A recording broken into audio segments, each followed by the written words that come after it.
너무도 단순한 사실이지만 단순한 사실이 정말 사실이라고 하는 것을 확인할 때보다 큰 기쁨은 없는 거예요. 그렇게 육하원칙으로 질문하면서 은혜를 함께 나누고자 합니다. 첫 번째입니다. 예수님은 이 땅에 왜 오셨어요? 왜 오셨냐는 거지. 정말 예수님이 이 땅에 왜 오셨지? 왜 오셨는가? 빌립보서 2장 6절에서 8절에 보면은 원래 예수님은 근본이 하나님이시라고 나옵니다. 그는 근본 하나님의 본체신데 사람의 모양으로 나타나신 분이라고 표현하고 있거든요. 하나님이신데 이 지구상에 단 한 번 인간의 모습으로 나타나신 날이 오늘인 거예요. 오늘 우리가 기리는 자 말하면 탄생하신 날로 본다면 탄생하신 날인 거예요. 생각해 보십시오. 영원전부터 보이지 않는 영으로 계셨던 그 하나님께서 태초에 우주 만물을 창조하셨고 그리고 인간을 창조하셔서 에덴 동산에 살게 하신 거. 저는 날마다 그걸 고백합니다. 스스로 계셨던 하나님 너무도 신비롭고 놀랍습니다. 어느 시간인가는 모르지만 그 태초, 그 태초에 우주 만물을 창조하셨던 그 날이 또 있었고 그런데 바로 우주 만물을 창조하신 이유가 인간을 존재케 하기 위해서 우주 만물을 창조하셨고 그 인간을 창조한 사실보다 이것도 너무도 감사하고 인간을 창조해서 에덴 동산에서 최고로 좋은 장소를 이렇게 마련해 놓고 그곳에 살게 하신 것도 생각할 때 감사하고 그런데 그 더 바랄 것이 없는 최고로 좋은 에덴 동산에 살게 하신 인간이 마귀의 유혹을 받아가지고 에덴 동산에서 쫓겨나게 되는 비극을 거두게 됐어요. 그것이 바로 성경에서는 죽음과 심판과 지옥에 갈 상태에 빠졌다고 나오는 거예요. 그런데 그런 인간을 변함없이 사랑하시고 안타깝게 여기시며 마귀의 일은 멸하시고 그 인간을 구원하기 위해서 하나님이 계획을 세우셨고 그 구원의 계획을 실천하신 것이 하나님께서 인간의 몸으로 이 땅에 오셔서 십자가에 못 박혀 죽으시고 부활하신 사건이란 말이죠. 그래서 우리에게 구원의 길을 열어놓으시고 아담과 하와 이후로 그런 상태에 있는 인간이 아주 멸망 정리되지 않고 아담 이후로 아담이 누구를 낳고 오늘 나를 낳게 해서 하나님을 알아보고 예배하게 하고 하나님이 열어놓은 구원의 길을 또 깨닫고 예수님을 구주로 믿고 영접해서 하나님의 자녀 되게 하고 이 땅의 짧은 100년 안팎을 사는 동안에도 영생의 소망을 바라보고 이 땅에서 구원받은 기쁨을 가지고 나에게 맡겨진 사명 감당하면서 소망 가운데서 여한없이 이 땅을 누리고 살다가 우리 주님 부르신 날 영생 회복된 영생으로 들어가게 하신 하나님을 생각할 때 만 가지가 감사인 거예요. 왜 오셨냐? 근본 하나님의 본체신 그분이 왜 사람의 모양으로 이 땅에 나타나셨냐? 바로 거기에 빌립보서만 보면 그런 내용이 나오거든요. 11절에 보면 빌립보서 2장 11절에 보면 이 예수님을 모든 사람이 모든 입으로 예수 그리스도를 주라 시인하며 하나님 아버지께 영광을 돌리게 하셨다. 근데 거기에 보면 8절에 보면 그런 내용이 나와요. 사람의 모양으로 나타나사 자기를 낮추시고 죽기까지 복종하셨으니 그 십자가에 죽으심이라. 왜 사람의 모양으로 나타나셨냐? 십자가에 죽으시려고, 십자가에 못 박혀 죽으시려고 사람의 모양으로 나타나셨다는 거예요. 왜 사람의 모양으로? 죽을 수 있는 몸, 사람의 모양으로 나타나신 것은 십자가 못 박혀 죽으시기 위해서 그래요. 근데 왜 죽으시기 위해서 그러느냐? 우리의 그리스도와 주가 되시기 위해서, 즉 우리를 구원하시기 위해서, 우리를 죄에서 구원하시기 위해서 죄값을 치르기 위해서 죽으러 오셨다는 거예요. 직접적으로 다른 성경 구절을 찾아보면 마가복음 2장 17절에 보면 내가 의인을 부르러 온 것이 아니요 죄인을 부르러 왔노라. 죄인을 부르러 왔다는 거예요. 죄인, 즉 죄인을 구원하기 위해서 오셨다는 거지. 어느 분이 전도하면 되게 그런 소리 나거든요. 나이 많으신 분들은 그런 말씀을 하십니다. 예수 믿으세요. 예수 믿고 천국 가셔야죠. 이제는 뭐 살 만큼 사셨고 해볼 것 다 해보시고 누릴 것 다 누리셨는데 예수 믿고 천국 가는 이제 그 준비 하셔야죠. 그러면 나는 죄가 많아서요. 그냥 아무 생각 없이 죄가 많아서요. 그래. 죄가 많기 때문에 예수님 믿으셔야 됩니다. 그 죄인을 위해서 예수님 오셨어요. 그렇게 죄인이 아닌 사람은 예수 안 믿습니다. 나는 이렇게 뭐 나름대로 살았고 나같이 좀 살아봐. 떳떳하게 도덕적으로 뭐 어쩌고 하면서 나 양심적으로 살았어. 이런 사람 예수 믿기 굉장히 어려워요. 오히려 그런 사람은 구원받기 어렵습니다. 자기가 의로운데 구원받을 필요가 뭐가 있어? 그리고 이 땅에 사는 것으로 그냥 더 이상 바랄 것도 없다는 거야. 바랄 것이 없어도 지옥 가는 건 확실해. 스스로가 자신이 나는 더 이상 바랄 거 없다고 만족해도 지옥 가고 만족하지 않아도 지옥 가. 예수 안 믿으면. 그건 성경에서 분명히 보여주는 사실이란 말이죠. 어쨌든 죄인을 부르러 왔다고 하는 사실 때문에 우리는 감격해야 돼요. 오늘 누가복음 2장 11절에서 오늘 다윗의 동네에 너희를 위하여 우리를 위하여 오신 거예요. 구주가 나셨으니 구원해 주기 위한 그런 그리스도로 구주로 이 땅에 오셨다는 거죠. 곧 그리스도 주시니라. 그리스도와 주가 되시기 위해서 오신 거예요. 요한복음 3장 10절 잘 아지요. 하나님이 세상을 이처럼 사랑하사 독생자를 주셨으니 이는 저를 믿는 자마다 멸망치 않고 영생을 얻게 하라. 이게 멸망의 길이 있다는 거예요. 그 멸망의 길을 줄이면 죽고 심판받고 지옥 가는 것이 멸망의 길이에요. 근데 멸망치 않고 죽고 심판받고 지옥 가지 않도록 영생을 얻게 하려고. 영생이 바로 죽고 심판받고 지옥 가는 길이 아닌 좋은 길이지요. 영생을 얻게 하려고 우리 주님 오셨다. 또 다른 누가복음 19장 10절에서 보면 인자의 온 것은 잃어버린 자를 찾아 구원하려 함이니라. 잃어버린 자를 찾아. 어렸을 때 잃어버려가지고 온갖 구두 닦기 하고 온갖 구박받고 온갖 서름 속에 살고 밑바닥을 헤면서 밥을 주워 먹고 거지처럼 살았는데 어느 날 찾았어. 근데 그 아버지가 그룹의 회장이야.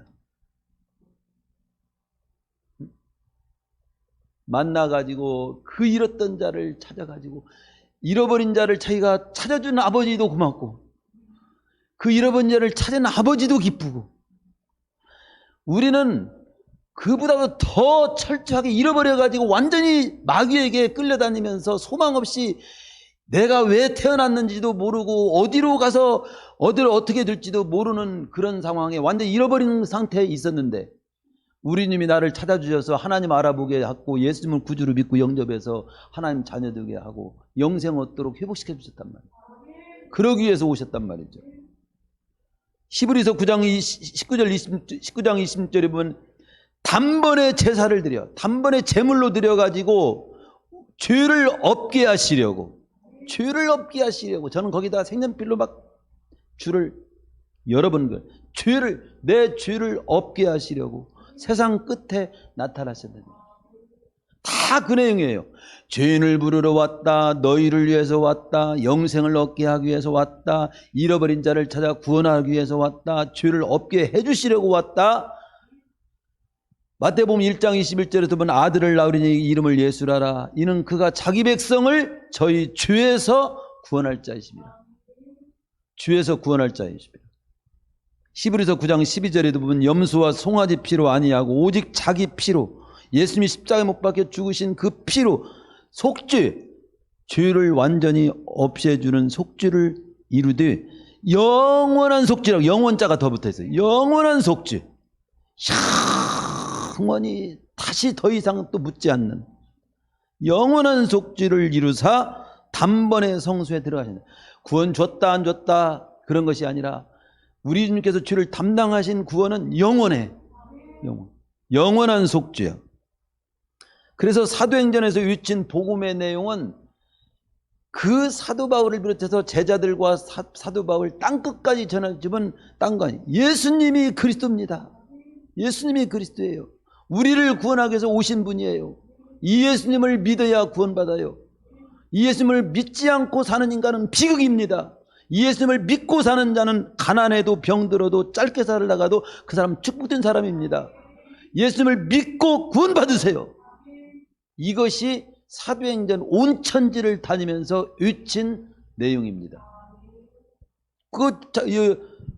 사도행전 5장 42절에 그렇게 나오죠. 예수는 그리스도라. 날마다 있든지 어디서든지 외친 게 바로 그 내용이라고 사도행전 5장 42절에서 말씀하잖아요.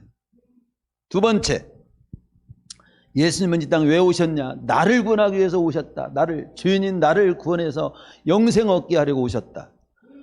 언제 오셨냐? 언제 오셨냐? 이 언제라고 하는 말이 왜 중요하냐면요, 그냥 어쩌다가 한 사람이 이 땅에 태어났는데 그 사람이 훌륭한 일을 해가지고 성인군자가 된 얘기가 아니에요. 하나님이 분명히 계획하신 일이라는 거예요. 그런 면에서 언제가 중요한 거예요. 하나님이 정하신 때 오신 거예요. 오늘 누가복음 2장 1절에 누가복음을 본문으로 삼은 것이 바로 그걸 그때라고 하면 그때라고 하는 것이 하나님이 정한 때입니다. 이때에 가이사 아구스토가 그때 가이사 아구스토가 영을 내려 천하로 다 호적하라고 하는 그때 우리 주님이 오셨다는 거예요. 가이사 아구스토가 누구냐? 로마의 최초 첫 번째 황제의 이름이요. 첫 번째 황제. 그러니까 로마가 세상을 지배하게 되기 시작한 거지. 근데 유대 나라를 지배하기 시작한 그때 우리 집 오셨는데, 그때 가이사 아구스토가 천하를 지배하면서 첫 번째 한 일이 뭐냐? 호적령을 내렸다는 거예요. 호적령. 천하로 호적하라. 호적은 왜 하냐? 정치적으로 세금을 다 철저히 거두기 위한 목적으로 호적을 정리하도록 했어요. 호적 정리해가지고 정확하게 어디에 누가 살고 어떤 사람이 사는지, 몇 명이 사는지, 가족이 누군지 다 조사해가지고 세금 매길 사람 정확히 매겨서 국가를 운영하는 거예요. 창세기 49장 10절에 보면은 우리 주님이 오실 때를 예언하는 내용이 나옵니다. 홀이라고 하는 건 왕권이, 그러면 유다를 떠나지 아니하며 치리자의 지팡이가 그 발사에서 떠나지 아니하시기를 실로가 오시기까지 미치리니 그에게 모든 백성이 복종하리로다. 이 말은 그런 말이 나오는데, 이 예언대로 그대로 이루어지는데, 이게 무슨 말이냐면요, 유다를 다스리는 통치의 유다를 다스리는 왕권이 이방의 권세로 이방 나라에게 넘어가는 그때 오신다는 거예요. 그래, 여기 보니까 가이사 아구스토가 다스리는 로마에게 유다가 넘어가는 그때 딱 오셨다, 이 말. 딱 맞게 이루어진 거지. 예. 누가복음 2장 1절이 바로 그걸 성취하고 있는 겁니다. 유다가 로마 황제는 가이사 아구스토의 통치 아래 있는 그때 우리 주님이 오신 거예요. 유다는 유대 군주가 아닌 이두메의 군주 헤롯 왕이 다스리고, 유대 군주는 하나님의 백성에서 나오지 않고 로마에 의해서 권력이 부여됐습니다. 로마가 세운 사람이 정치를 다스리는 거예요. 유다를 다스리고 있는 거예요. 즉 왕권이 유다를 떠난 바로 그때 성경의 예언대로 예수님이 이 땅에 오신 겁니다. 근데 왜 그때 오셨는가라고 할 때면 로마 시대란 말이죠. 로마 시대. 로마 제국 시대입니다. 그때는 로마 제국 시대인데 세계는 로마로 통한다고 하는 말이 우리도 알지. 누구나 이 안 믿는 사람도 알아요. 세계는 로마로 통한다. 즉 알렉산더가 세계를 통일하고 난 직국입니다.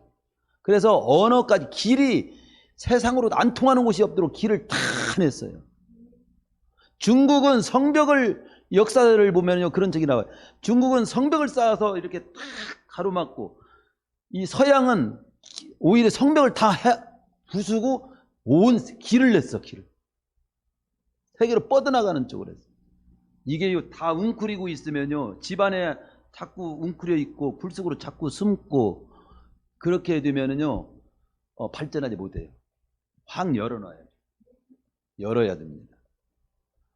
어쨌든 세계는 로마로 통한다고 하는 때요, 알렉산더가 세계를 통일하고 난 직후요, 언어가 헬라어로 통일된 그때입니다. 헬라어로 통일된 그때예요. 세계는 로마로 통한다는 때고 세계를 통일한 직후고 언어가 헬라어로 통일됐다. 그때 우리 주님 오신 거예요. 그것은 잘 구속사적으로 보면요, 뭐냐면 온 복음이 온 세계에 퍼지기 좋은 때, 그때 오신 거예요. 예수님을 믿어야 구원받는다라고 하는 사실을 온 세상에 다 최대한 알리기 좋은 때 오시게 해서 모두 구원받기를 원하시는 하나님의 그 뜻이 담겨 있는 거지. 이것은 하나님이 준비하시는 하나님, 세상에 인류에게 엄청난 기쁜 소식을 온 세상에 전파하게 적절하도록 온 세상을 통일하게 했고 언어도 통일하게 하신 다음에 바로 우리 주님 오셔서 우리 주님 오신 사건을 온 세상에 전하도록 하신 섭리가 있는 거예요. 여호와 일에 준비하시는 하나님을 우리는 볼 수 있습니다. 그리고 세 번째는 예수님은 어디에 오셨냐? 어디에 오셨냐? 이것도 어디에 오셨는가를 보면요, 정말 하나님은 말씀하신 대로 실행하시는 분인 걸 알 수 있어요. 어디에 오셨냐? 탄생지도 예언이 돼 있어요. 탄생지도 어디에? 여러분은 여러분이 탄생한 날이라든가 탄생지가 예언되어 갖고 온 분 있어요? 한 분도 없어요. 탄생지도 예언된 대로 베들레헴에 탄생하신다고 예언이 돼 있고 그대로 오신 겁니다. 오늘 여기 2장 11절에 보면은 그렇게 나오잖아요. 오늘 다윗의 동네에 너희를 위하여 구주가 나셨으니 곧 그리스도 주시니라. 다윗의 동네. 미가서의 5장 2절에 보면은 베들레헴 에브라다야, 너는 유다 족속 중에 작을지라도 이스라엘 다스릴 자가 네게서 내게로 나올 것이라. 그의 근본은 상고의 태초에니라. 그러면서 이 다윗의 동네 베들레헴, 이게 예언이 됐는데 예언된 대로 우리 주님이 오신 겁니다. 근데 사실은 베들레헴에서 탄생할 것이라, 메시아는 베들레헴에 탄생할 것이라 예언이 되어 있는데 지금 요셉과 마리아는 어디서 살고 있습니까? 여기에 보면은요, 갈릴리 4절에 보면 요셉도 다윗의 집 족속이므로 갈릴리 나사렛 동네에서 유대를 향하여 베들레헴이라는 다윗의 동네로 이제 가게 되는데 갈릴리 나사렛이라고 하는 동네에 살고 있었어. 그러면 하나님의 말씀이 지금 마리아가 예수님을 잉태해서 성령으로 잉태해서 아기가 잉태해서 있는데 지금 만삭이 되어 있습니다. 갈릴리 나사렛에 살고 있어요. 그대로 놔두면 거기서 납니다. 근데 예언은 갈릴리 나사렛에서 난다고 예언되어 있지 않고 베들레헴에서 난다고 예언이 되어 있단 말이에요. 그 말씀이 이루어져야 되기 때문에 마리아가 그리 간 게 아니에요. 마리아는 그냥 사는 대로 평생 사는 대로 산 거예요. 근데 시대적으로 호적을 하라고 하니까 요셉이 우리도 호적으로 가야 된다. 그럼 우리 고향이 어디냐? 베들레헴이요. 그래서 갈릴리에 있다가 갈릴리 살고 있는데 호적하러 베들레헴으로 가게 된 거예요. 가게 돼가지고 거기서 이제 낳게 된 거죠. 아기 예수를. 우리 집에 탄생하신 거예요. 하나님의 섭리, 평범하게 우리 삶을 살지만 하나님의 섭리 속에 하나님의 뜻이 그대로 이루어지는 걸 볼 수 있는 거죠. 이렇게 보면요. 그런데 또 베들레헴에 꼭 오셔야 된다고 하는 그 지역에도 또 구수사적인 의미가 또 들어있어요. 베들레헴이라고 하는 이름은 떡집이라는 뜻이에요. 떡집. 그러니까 하나님의 예언된 말씀대로 참 신묘막측하게 이루어지는 것을 우리가 보면서 그것도 발견할 수 있지만 또 의미도 들어있는 것도 또 신묘막측하고 하나님의 진짜 섭리와 그 의미, 뜻이 정말 확실히 우리를 향한 하나님의 선하신 뜻이 있었구나 하는 걸 알 수 있어요. 그 베들레헴이라고 하는 곳은 떡집이라고 하는데 그 우리 주님이 탄생하셨을 때 말 구유에 아기를 누웠잖아요. 그 구유는 뭐냐면 우리말로 말하면 밥그릇이에요. 밥그릇. 밥그릇 속에 우리 주님이 거기 아기 예수를 거기다 뉘어놨어. 밥그릇. 이게 밥그릇 속에 들어있는 건 되게 밥이잖아. 이게 우리 주님이 바로 떡이 드신 거예요. 그래서 사람은 떡을 먹고 살잖아요. 사람이 떡으로만 사는 것이 아니요, 이런 말씀이 있듯이 사람 밥을 먹고 산단 말이죠. 그런데 우리 인간의 진정한 영원히 살게 하는 밥이 되신 분으로 오신 분이 우리 주님이시라는 거죠.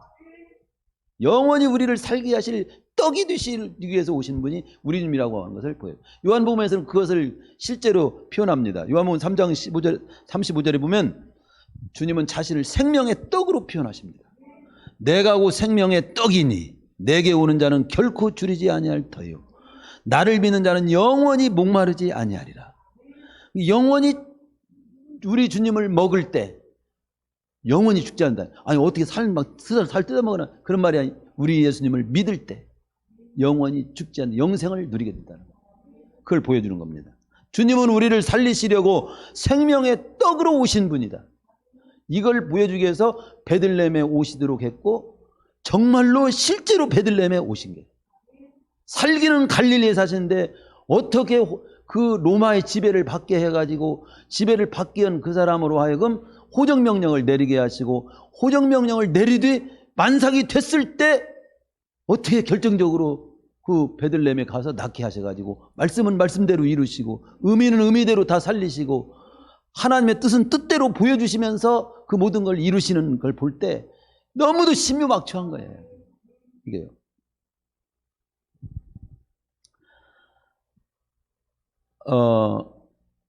그 다음에 네 번째, 예수님은 어떻게 오셨습니까? 어떻게 오셨습니까? 예수님은 왜 오셨냐 할 때 우리를 주인을 구원하시기 위해서 주인인 나를 구원하시기 위해서 이 땅에 오셨다. 영생을 얻게 하려고. 언제 오셨냐? 바로 복음이 온전히 잘 전해 예수님에 대해 온전히 잘 전해질 로마의 통치를 받게 되는데 온 언어가 다 하나로 통일되고 온 세상의 길이 다 이렇게 만들어졌을 때 그때 오셨다고 하는 사실을 알 수 있고 어디에 오셨냐? 바로 베들레헴 떡집에 바로 떡으로 우리 주님 오셨다. 말씀 그대로 오셨다. 어떻게 오셨냐? 어떻게 오셨느냐가 굉장히 중요합니다. 어떻게 오셨냐? 왜냐하면 우리를 구원하시기 위한 그 의미가 거기에도 담겨 있어요. 어떻게 오셨느냐를. 어떻게 오셨느냐라고 하는 것은 뭐냐면 어떻게 태어나셨는가? 어떻게 탄생하셨는가? 즉 마태복음 1장 23절에서는 처녀가 잉태하여 아들을 낳을 것이요 그 이름은 임마누엘이라 하리라. 이게 처녀의 몸을 통해서 오셨다. 어떻게 오셨냐? 처녀의 몸을 통해서 성령으로 잉태해 오셨다. 즉 처녀의 몸을 통해서 오셨다 이 말은 다른 말로 바꾸면 남자와 관계없이 결혼하지 않고 순수하게 여자의 몸만 빌려가지고 이 땅에 오시게 했다는 거예요. 아이고 그것은 도무지 안 믿어지냐 머리를 긁으면서 그건 과학적으로 안 맞는 말이 무식한 소리예요. 이렇게 말을 하죠 대개들. 그러나 오히려 성령으로 잉태하셨기 때문에 저는 믿는다고 여러 번 제가 말씀했어요. 성령으로 잉태했기 때문에. 하나님은 창조주 하나님이신데 성령으로 잉태해서 성령으로 왜 잉태된 것이 중요하냐? 성령으로 잉태됐다고 하는 의미는 우리 주님이 이 땅에 우리를 구원하기 위해서 오시되 죄 없으신 분으로 오셔야 했기에 성령으로 잉태한 거예요. 죄 없으신 분으로 오셔야 했기에. 마태복음 1장 18절에 예수 그리스도의 나심은 이러하니라 그 모친 마리아가 요셉과 정혼하고 동거하기 전에 성령으로 잉태된 것이 나타났다니. 이게 마태복음에서 제일 먼저 밝히는 바입니다. 예수님의 탄생하심에 대해서 밝힐 때 성령으로 잉태된 사실이 최고 중요하다 이거죠. 성령으로 잉태해서 이 땅에 오신 그 사건이 굉장히 중요하다는 겁니다. 남자와 여자가 결혼해서 나오면 부정무열, 죄인으로 태어난 즉 죄인은 죄를 대속할 수가 없어요. 그러니까 죄 없는 인간으로 오셔서 죄 있는 나를 구원하시기 위해서는 처녀의 몸을 통하여 성령으로 오셔야 했다고 밖에는 설명할 수 없는 그 이상의 그 이하도 답이 없습니다. 처녀의 몸을 통해서 성령으로 오셨기 때문에 못 믿는 것이 아니라 그렇게 오셨기 때문에 정말 구주시구나. 내 죄를 담당하실 구주가 분명하구나. 이걸 알 수 있는 거예요. 왜냐하면 죄 없으신 분만이 우리의 구주가 될 자격이 있기 때문입니다. 죄 없으신 분으로 오셨기 때문에 예수님이 그리스도가 되실 수 있고 그리스도가 되시는구나. 오히려 그렇게 우리는 확신을 할 수 있는 겁니다. 마지막으로 예수님의 탄생하심을 맞이한, 그 당시 탄생 소식을 맞이한 사람에 대해서 성경 누가복음하고 마태복음에서 보여주거든요. 근데 그 맞이한 사람을 보면서 하나님은 이런 기쁜 소식을 어떤 사람에게 전해줬는가, 어떤 사람이 또 알게 됐는가, 그리고 그 기쁨의 은혜를 받게 하셨는가. 이거 보면 오늘날 우리에게도 구원받고 다시 오실 주님을 맞이하는 일에도 그 비밀의 의미가 담겨 있어요. 누가복음 2장 8절에서 오늘 11절에 보면은 그런 내용은 예수님의 탄생하신 사실이 있었는데 그 말구유간을 내준 여관 주인도 몰랐어. 그분이 구주라고 하는 사실을 몰랐어. 그걸 알았더라면 예수님에게 말구유간을, 구유간을 내준 그 여관 주인은 알았더라. 그렇게 나왔을 텐데 기록이 전혀 없어. 오직 여기 누가복음에서는 그 지역의 목자들이 밤에서 밖에서 자기 양떼를 지키고 있는데 그런 목자들에게 우리 주님이 탄생하신 사실을 천사들이 알려준 거예요. 이게 밤에 양떼를 지키는 목자들, 그렇게 나옵니다. 밤에 양떼를 지키는 목자들. 8절에 보면 가장 먼저 탄생의 소식을 알려주심을 알 수 있습니다. 당시 사실은 목자는 그 당시 평민이에요. 평민. 실상은 경제적인 것으로 따진다면 중류 이하 천민의 바닥 생활을 하는 사람들입니다. 어려운 생활을 하는 사람들이었어요. 이런 사람들은 별로 대접도 받지 못하고 인정도 받지 못하는 사람들입니다. 그러나 여기 중요한 것은 자기 양떼를 지키고 있는, 자기 자신의 맡긴 양떼를 지키느라 잠문 이루면서 사는, 양틈에 끼어서 사는 성실하고 충성된 자들, 이런 자들이었습니다.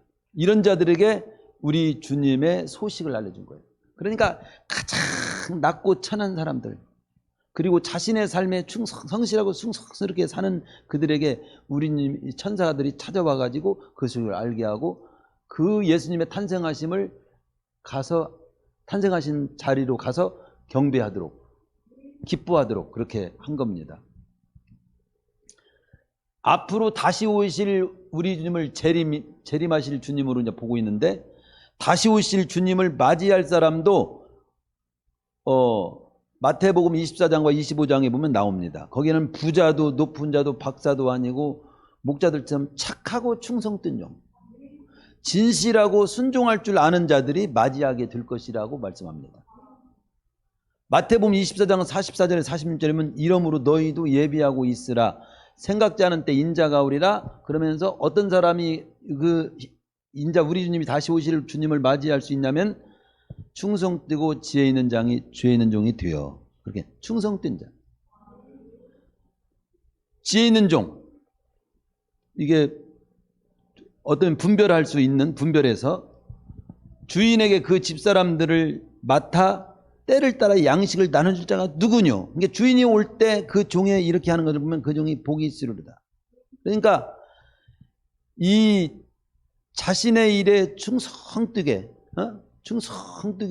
성실하게 자기 맡은 일을 하면서 성실하고 충성되게 사는 그들에게 바로 하나님의 다시 오실 주님을 맞이할 그런 어떤 은총이 주어진다는 것을 보여줍니다. 그런데 처음 맞이한 사람에게 맞이한 그런, 이게 자신의 자리에서 그냥 묵묵히 믿음 지키고 사명 감당하면서 자기 책임 다하면서 사는 사람들이 바로 우리 주님을 맞이할 준비를 잘하고 있는 모습이라고 하는 것도 보여주고, 또 한편으로는 마태복음에서는, 누가복음에서는 이런 아주 낮고 천한 목자들에게 하나님의 기쁜 소식을 알려줬잖아요. 그런데 마태복음에는 동방 박사들이 나와요. 어떤 최고 위치에 있고 높은 사람, 부자, 막 이런 사람이거든요.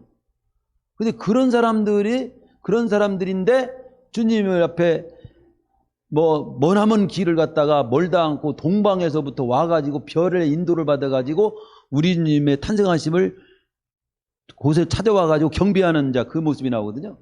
대조적이에요. 누가복음에서는 아주 목자들, 밑바닥 생활하고 있는 그런 사람들, 그러나 자신의 위치에서 성실하게 충성되게 살아가는 사람들. 동방박사들은 높은 위치에 있고 부자고 막 그런 사람이라고 볼 수 있어요. 다 지식도 뛰어나고. 그런데 그들에게 특성이 뭐냐면 부자기 때문에 그들에게 주어진 것이 아니라 그 부자지만 높은 지식도 가졌지만 별을 보고도 뭔가를 해야 할 줄 아는 지혜가 있는 사람들이지만 그런 것들을 다 내려놓고 메시아를 갈망한 사람들이에요. 그러니까 잘 사느냐 못 사느냐가 중요한 것이 아니고 하나님을 갈망하고 하나님의 구원의 은총을 사모하는 자들이 바로 구원의 은총을 입는 거예요. 가난해도 마음이 강팍한 사람이 있어요. 가난해도 교만한 사람이 있어요. 그게 참 안 좋은 거거든요. 교만할 것도 없는 사람이 교만한 게 진짜 더 못 봐줍니다. 여러분들은 가난하지요? 가난한데도 또 교만까지 하면 진짜 못 봐줍니다. 우리는 가난하던 목자들처럼 그냥 맡은 자리에 충성 성실하게 살아가고 믿음 지키고 사명 감당하며 하는 모습은 지녀야지. 그 모습도 안 지닌다면 진짜 못 봐주는 사람이 되는 거예요. 또 설령 여러분 나중에 또 잘 뛰더라도 잘 뛴 것 다 내려놓고 나는 언제나 그런 것이 나의 최우선이 아니라 하나님을 나는 예배하고 그리고 예수님을 구주로 믿고 하나님이 내게 맡긴 사명 감당하면서 영생의 소망을 가지고 이 땅의 남은 생에 주님이 기뻐하시는 삶을 내가 살겠다라고 하는 내려놓은 마음, 그런 마음을 가지고 살 때 그 사람이 주님 앞에 설 때 설 자격이 있게 되는 거죠. 그래서 두 종류를 저는 볼 수 있었어요. 아주 목자에게 나타나서 하나님이 알려주셨고 또 하나님이 간절히 하나님의 자기가 아무리 높고 지위 상관없이 그런 걸 다 내려놓고 하나님을 갈망하고 메시아를 갈망한 사람에게 우리 주님이 그 탄생 소식을 알 수 있도록 별을 통해서 인도해 주셨다는 걸 알 수 있습니다. 야고보서 5장 17절에 보면은 엘리야는 우리와 성정이 같은 사람이르되 그가 비오지 않기를 간절히 기도한 자. 이게 나를 간절히 사모하는 자가 만나고 하나님이 알려줘야 만나기도 하지만 내가 간절히 사모하는 자에게 하나님이 또 알려준다는 역설적인 그런 의미가 서로 조화를 이루고 있는 거죠. 하나님이 알려줘야 알고 그렇지만 나도 또한 갈망해야 하나님께서 갈망하는 자에게 알려준다. 두 가지가 다 있어야 돼요. 여기 이제 목자들에게 보면 천사가 이르되 무서워 말라. 보라 내가 온 백성에 비칠 큰 기쁨의 좋은 소식을 너희에게 전하노라. 이게 천사가 한 말을 여러분 천사가 한 말 안 들어보셨죠? 여기서 들어봐. 천사가 한 말. 우리 주님에 대한 소식은 두려운 소식이 아니야. 온 세상 모든 사람들의 다 미칠 기쁨의 큰 최고 기쁜 소식이라는 거예요. 최고 기쁜 소식. 바로 그게 우리를 위해서 구주가 나셨다는 소식이 바로 최고 기쁜 소식이라는 거죠. 그러면서 너희가 가서 강보에 쌓여 구해 놓인 아기를 보게 될 거다. 바로 그것이 표적이다.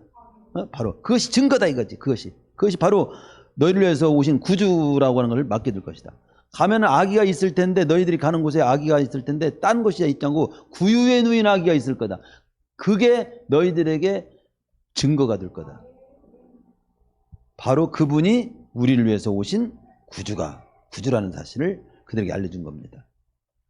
그러면서 거기에 도착해서 이제 그 구유에 누인 아기를 볼 건데 그런 말을 하면서 호련히 그 말과 함께 막 허다한 천군이 막 나타나가지고 천군이 그 천사와 함께 있어서 하나님을 찬송하면서 말합니다. 우리는 언제나 읽지만 천사가 찬송한다면 어떤 가사를 가지고 찬송할까? 이게 궁금했는데 여기에 그게 나와요. 지극히 높은 곳에서는 하나님께요. 이걸 가사로 해가지고 찬송가 좀 있지요. 다시 한번 그걸 만들어 보셔. 지극히 높은 곳에서는 하나님께 영광이요 땅에서는 기뻐하심을 입은 사람들 중에 평화로다. 즉 뭐냐면 예수님의 탄생하신 사건은 하나님께는 영광이 되는 사건이고 이 땅의 모든 사람들에게는 그 주님을 믿고 구원받은 사람들에게는 참 평화가 주어질 사건이라는 거예요. 내용이라는 거죠. 예수님이 없으면 우리에게는 평화는 없어요. 예를 들어서 죽음으로 끝날 사람에게 평화가 있습니까? 여러분 뭐 요 근래도 지금 암에 걸려가지고 막 대수술을 하게 됐다는 그런 사람도 있고 또 갑자기 죽은 사람의 소식도 있고 그런데 이 죽음 앞에는요 죽음보다 슬픈 일은 없어요.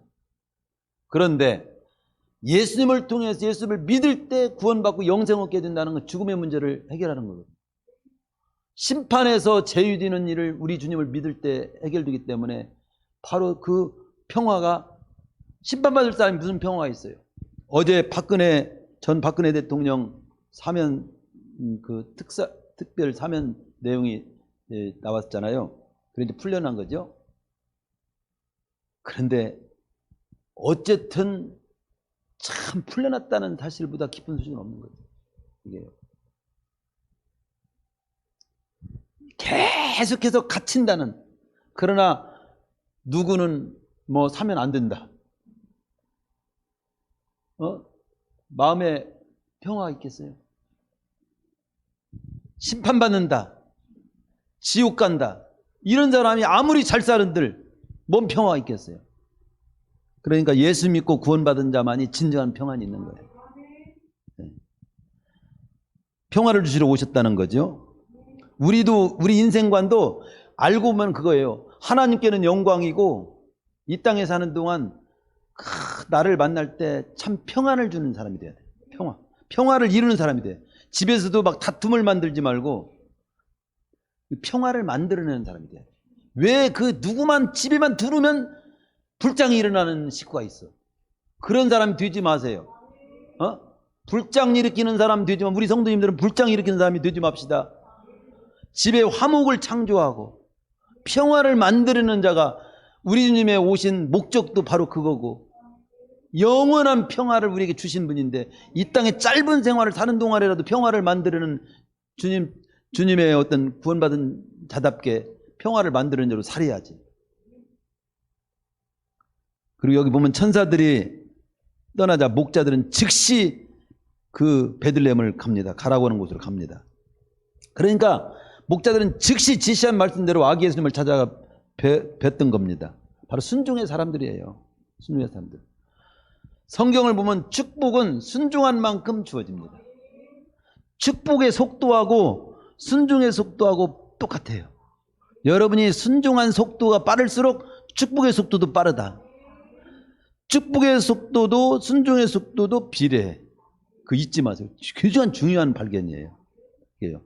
창세기 20장 아브라함이 큰 복을 받을 때도 이삭을 받지라는 말씀에 순종 직후에 큰 복을 받게 되는 약속이 주어지는 걸 알 수 있습니다. 신명기 28장에도 보면 들어가도 나가도 복 받는 비결이 뭐냐면 순종이에요.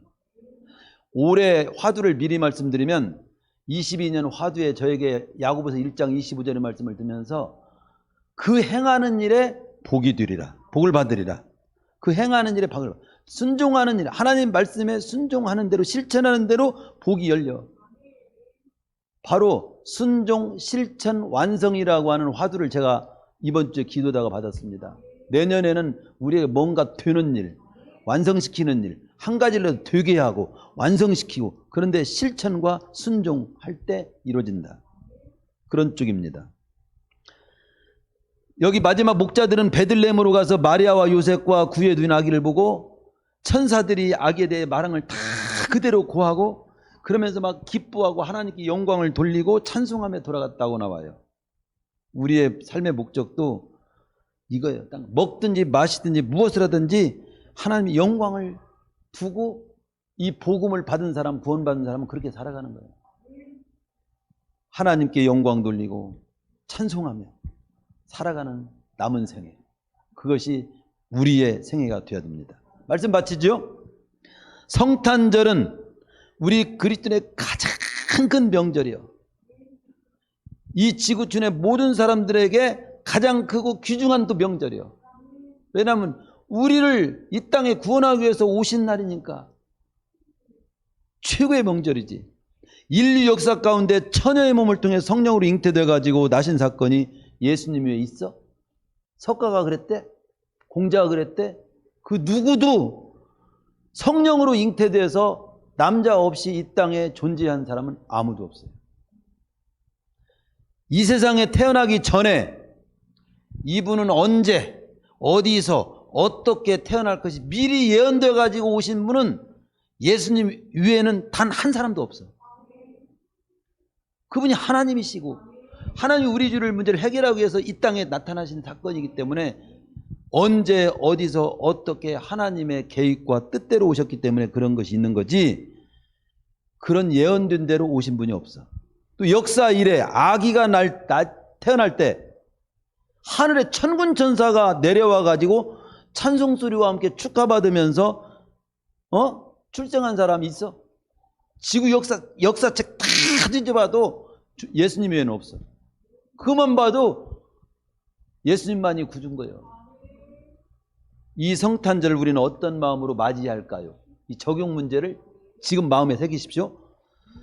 첫째, 나를 구원하시기 위해서 하나님이 친히 인간의 몸을 입고 아기의 모습으로 오신 날이기 때문에 그 예수님을 구주로 믿고 영접하고 감사하며 지켜야 하고, 두 번째는 박사들처럼 나의 귀중한 것을 바쳐서 교회와 이웃을 위해 살 것을 결단하며 지켜야 합니다.